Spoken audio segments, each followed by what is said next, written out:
Cleaners පවුලේ ආරක්ෂාව සහතිකයි.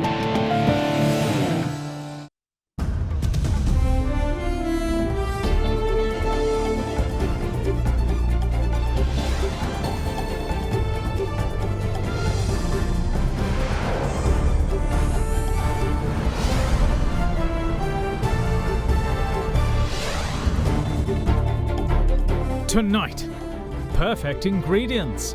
The Premier confident of a minimum of $15 billion FDI in the next 5 years. Our government has already started to put a number of measures in place that would make Sri Lanka an attractive country for investors. As the Army Commander says, the pandemic never affected development. Sri Lanka's major development projects and infrastructure projects were not delayed due to the pandemic. Branching out, the administration of the second Sinopharm shots commenced today as the program expands to 12 more districts. Daring and determined, President Gotabaya says Sri Lanka will go organic by any means necessary. Discontinued colour code vehicle system falls by the wayside at some Colombo entry points. All that and much more coming up on First at 9. This Tuesday, the 8th of June, 2021. ඒ කියන්නේ life boy අවස්ථා 10කදී ලෙඩ රෝග 10කට හේතු වන virus ඇතුළු විෂ බීජවලට එරෙහිව සටන් කරනවා කියලා.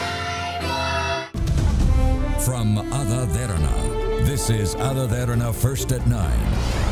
Live from Studio 24 in Colombo.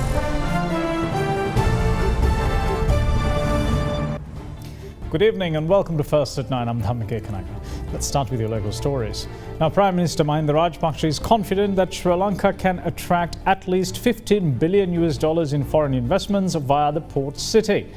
Now, his remarks came as he addressed the Sri Lanka Investment Forum 2021 in its second day. Also speaking there today, head of the National Operations Centre for the Prevention of COVID-19, Army Commander General Shavindra Silva explained how the country's development drive was shielded from the pandemic. The second day of the Sri Lanka Investment Forum 2021 got underway this morning. The three-day event organised by the Board of Investment, the Ceylon Chamber of Commerce and the Colombo Stock Exchange is billed as Asia's first and largest virtual forum to attract foreign investments. Inaugurating the second day, Prime Minister Mahinda Rajapaksa invited potential investors to select Sri Lanka as their investment destination. ශ්‍රී ලංකාවේ වර්ධන වේගය වේගවත් කළ යුතු බව අපි හැමෝම පිළිගන්නවා. ඒ සඳහා ප්‍රාග්ධන ආයෝජන සැලකිය යුතු ලෙස පුළුල් කිරීමට අවශ්‍යයි. යටිතල පහසුකම් සංවර්ධනයට මෙන්ම ආර්ථිකයේ නිෂ්පාදිතධාරිතාවය පුළුල් කිරීම සඳහා වැඩි ආයෝජනයක් අවශ්‍ය බවද අපි දන්නවා. ඒ සඳහා රජයේ ප්‍රාග්ධන වියදම් වැඩසටහන් අකණ්ඩව සිදු කිරීමට අපි බලාපොරොත්තු වෙනවා. ඒ අතරම ආයෝජනීය ඉහළ නැංවීමේ ක්‍රියාවලියේදී රජයේ විශාල කාර්යභාරයක් ඉටු කිරීමට බලාපොරොත්තු වෙනවා. නව පෝට් සිටි නගරය පදනම් කොටගෙන ඊළඟ අවුරුදු 5 තුලදී අප රට තුළට අවම වශයෙන් ඇමරිකානු ඩොලර් බිලියන 15ක පමණ ආයෝජන ආකර්ෂණය කර ගැනීමට අපි දැන් කටයුතු කරගෙන යනවා. ඒ සඳහා අවශ්‍ය නීතිමය සහ ව්‍යාපාර කිරීමේ පහසුතා රාමුව අද වෙන විටත් නව පණකක් වලින් අප ස්ථාපනය කරලා තියෙනවා. ඒ හරහා කොවිඩ් වසංගත මැදේ වුවද අප රටේ හැරවුම් ලක්ෂයක් සනිටුහන් කරවීමට අපට හැකි වනු ඇතයි අප විශ්වාස කරනවා. Our government has already started to put a number of measures in place that would make Sri Lanka an attractive country for investors from all around the world. These measures are aimed at ensuring that both local and foreign investors will be able to establish profitable ventures without unnecessary barriers. In this background, we eagerly invite you to select Sri Lanka as your investment destination of choice. Despite the restrictions due to the COVID-19 pandemic, Sri Lanka has committed to continuing the building of necessary infrastructure and service facilities for the industrial and business advancement, which is a significant prerequisite for external and internal economic partnerships. Sri Lanka's major development projects and infrastructure projects were not delayed due to the pandemic, and also the health and safety of the workers have never been compromised. To maintain the economic momentum, the Sri Lankan strategy has given due focus to preserve the Sri Lankan identity in the international market, where plantation and agricultural sectors are functioning under strict health guidelines. In this regard, Sri Lanka has special consideration for identical Sri Lankan agriculture products such as tea and spices. Sri Lanka, being a centrally situated country in the Indian Ocean, understand the value of sea transportation, backloading operations, and re-exports. Also, we value the expectations of the friendly foreign countries worldwide and their necessity of providing uninterrupted sea transportation of goods and supplies, in which Sri Lanka plays a vital role. In the meantime, addressing the forum yesterday, Chairman of the Ceylon Chamber of Commerce, Dr. Hans Vijay Surya, expressed confidence that Sri Lanka will be Asia's next growth haven. As the Asian growth wave continues to build momentum, we are confident that Sri Lanka, uniquely located as the gateway to South Asia, will indeed be Asia's next growth haven. Sri Lanka envisions a doubling of its economy over the next decade and has spelled a clear commitment to growth through its investment and tax policies. In focus then will be the management and expansion of the fiscal space and the calibration of growth versus debt alongside deficits management, importantly through a confluence of domestic productivity initiatives and external sector policies. The repatriation experience of foreign investors has been unblemished, as has been the honouring of the 25 over investment protection agreements to which Sri Lanka is a signatory. Sri Lanka takes head-on with commitment from the highest levels of government the lagging indicators within the Ease of Doing Business Index. Sri Lanka's legal reforms extend beyond process acceleration alone. Mature frameworks encompassing intellectual property, electronic transactions, and cyber laws have been in place for several years, while the establishment of data protection and privacy frameworks to support digital ecosystems of the future are imminent.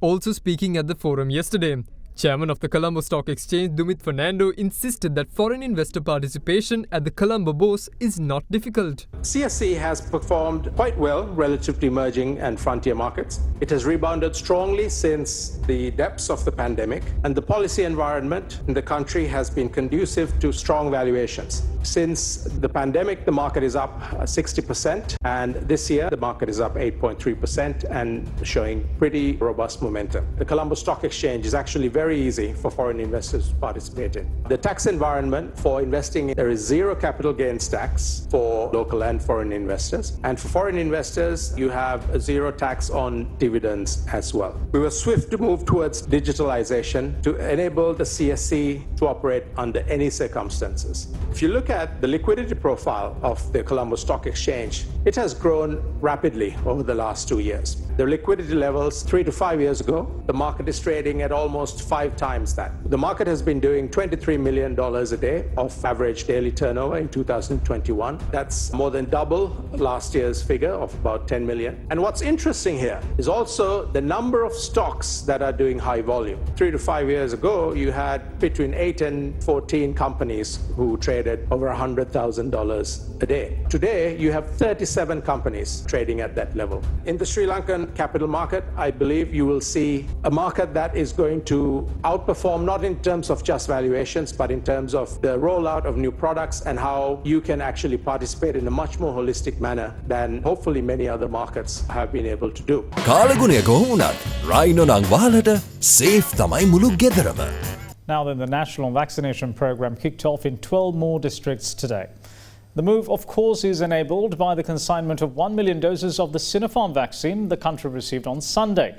Boosted by it, health authorities also took measures to begin administering the second dose of the Sinopharm jab today. Meanwhile, the prevailing inclement weather isn't helping the pandemic mitigation efforts, and the health authorities say that measures are taken to prevent the further spread of the virus at displacement centres. With the new COVID-19 variant being detected in Sri Lankan society, came a new set of problems. One of the problems is that the COVID-19 patients infected with the new strand develop severe complications, giving rise to the need for oxygen therapy.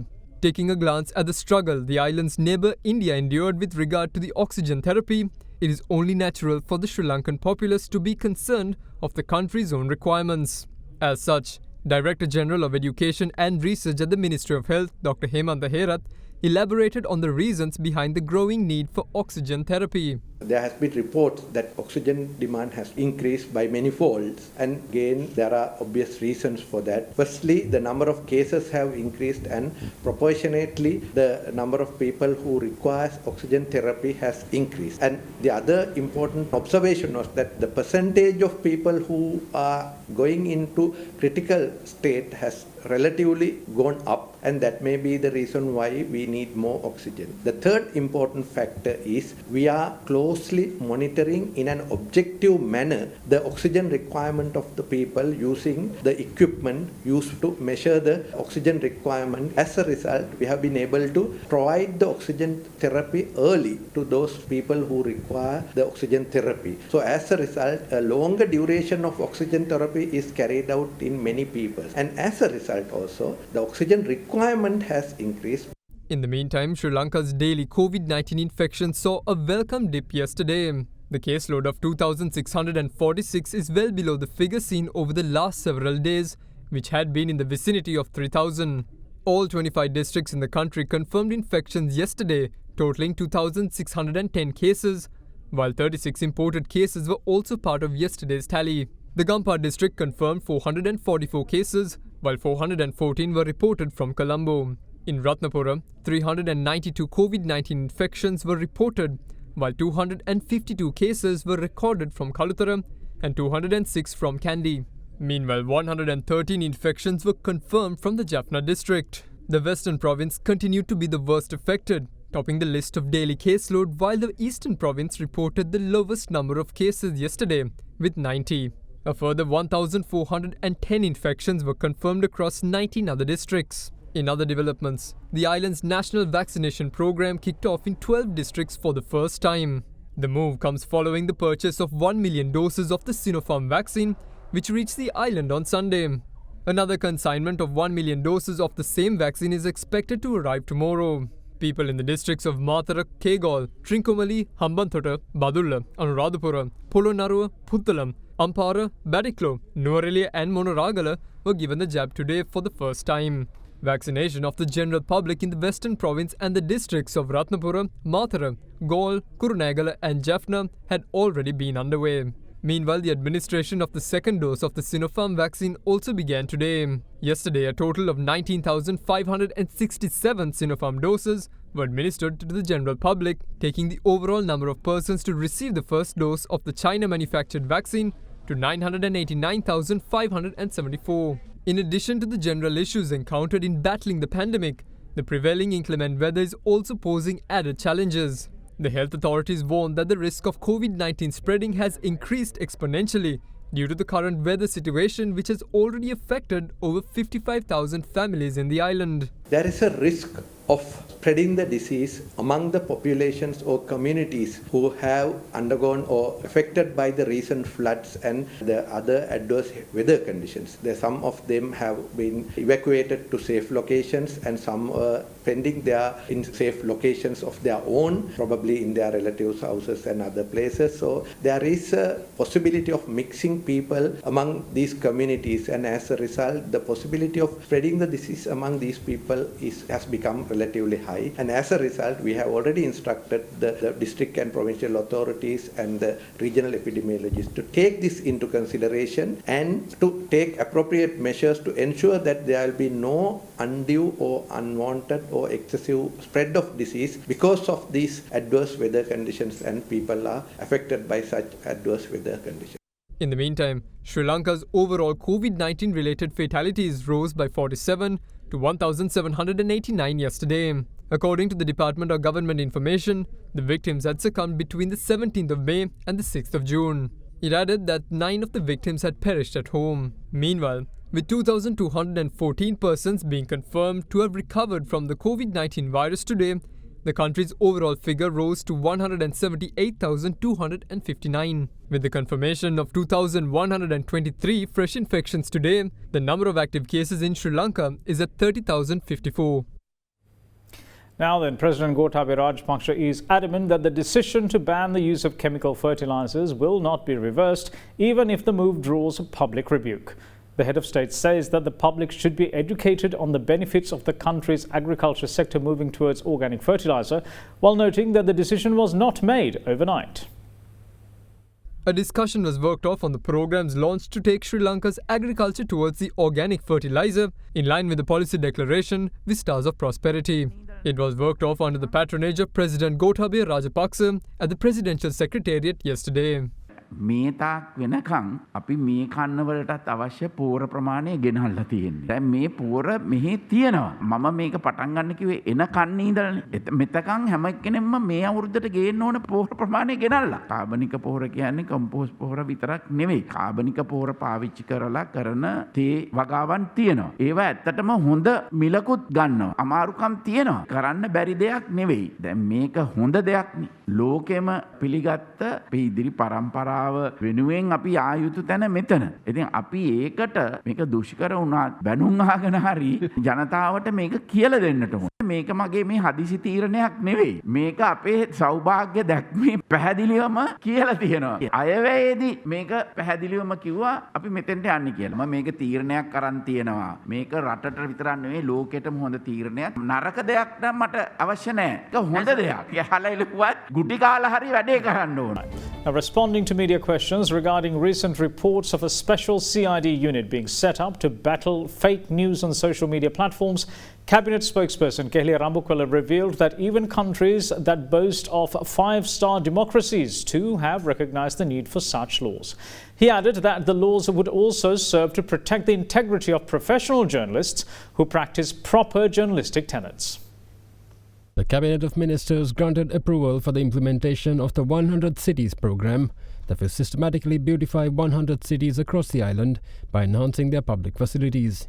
The Cabinet of Ministers also approved a proposal to allocate plots of land to 14 agri-entrepreneurs from a 64-acre plot in Alpitia, Gaul, earmarked for the establishment of an export agro-value chain development industrial zone.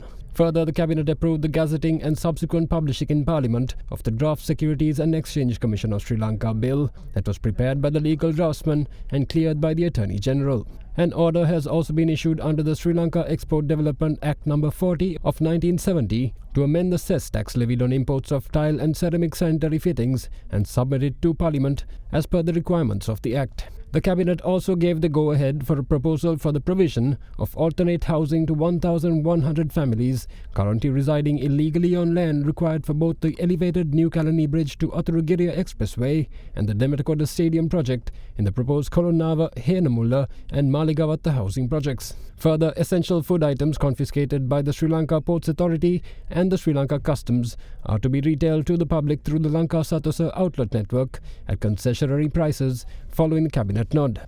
Meanwhile, Minister of Mass Media Kehlia Rambukwala responded to proposed government action against the propagation of fake news on social media platforms, saying that such legislation is not unique to Sri Lanka, as many five-star democracies have already drafted their own. යම් කිසි විදිහේ රටට අහිත කර ජනතාවට අහිත කර ජාතික සමගියට අහිත කර සිතාමතාම ඇති වෙන තත්ත්වයන් තුළ යම් ක්‍රියාමාර්ගයක් ගත යුතුයි. විශේෂයෙන්ම රටවල් ගණනාවක් මේ වෙනකොට ඉන්දියාව, ඔස්ට්‍රේලියාව කරුපහේ ප්‍රජාතන්ත්‍රවාදය ගැන කතා කරන මේ වෙනකොට එවැනි පනත් කෙටුම්පත් නිර්මාණය වෙමින් පවතින. මොකද මේකේ සීමාවක් තිබී. ඒ වගේම ඔබතුමාලා වැනි ඉතාමත්ම සාධනීය ලෙස කරුණාකාරණා ඉදිරිපත් කරන අයටත් ලොකු ප්‍රශ්නයක්. මොකද සමස්තයක් හැටියට ඔබතුමාලාගේ නිවැරදි මඟ පෙන්වීම පවා සමහරක් පොදුවේ මේ සමාජ මාධ්‍ය කියලා ගත්තාම ඒ තත්ත්වයට වැටෙන්නේ එවැනි ඉතාමත්ම අසංවර ලෙස කටයුතු කරන සහ වෙනත් න්‍යාය පත්‍රයන් ක්‍රියාත්මක කරන්න වක්‍රව ක්‍රියා කරන පුද්ගලයෙක්. ඒ නිසා මම හිතනවා ඔබතුමාලා පෞද්ගලික සතුට වෙන්න ඕනේ. විශේෂයෙන්ම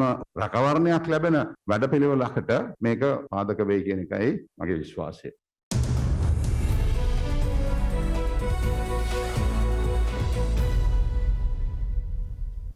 Sri Lankan shares closed lower today, dragged down by losses in financial and industrial stocks as coronavirus cases rose once more. The CSE All-Share Price Index ended down 0.65% at 7,542.2 points, while the S&P SL20 Index of more liquid stocks fell 19.42 points to close at 3,035.72.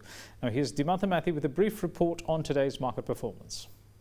At the start of the day itself, we saw the index nosediving and then some sort of consolidation, but then afterwards we saw the downtrend continuing. Overall, retailers were again active in the market. However, the selling pressure was on, and most of the retail community was also involved in the selling pressure. So overall number of transactions were close to 29,000, and that itself indicates that there has been very high level of retail activity today as well. Meanwhile, the rupee continues to remain unchanged at 202.88 cents against the US dollar after ending at the same rate yesterday and on Friday. Let's take a look at how the rupee traded against other major currencies during the day.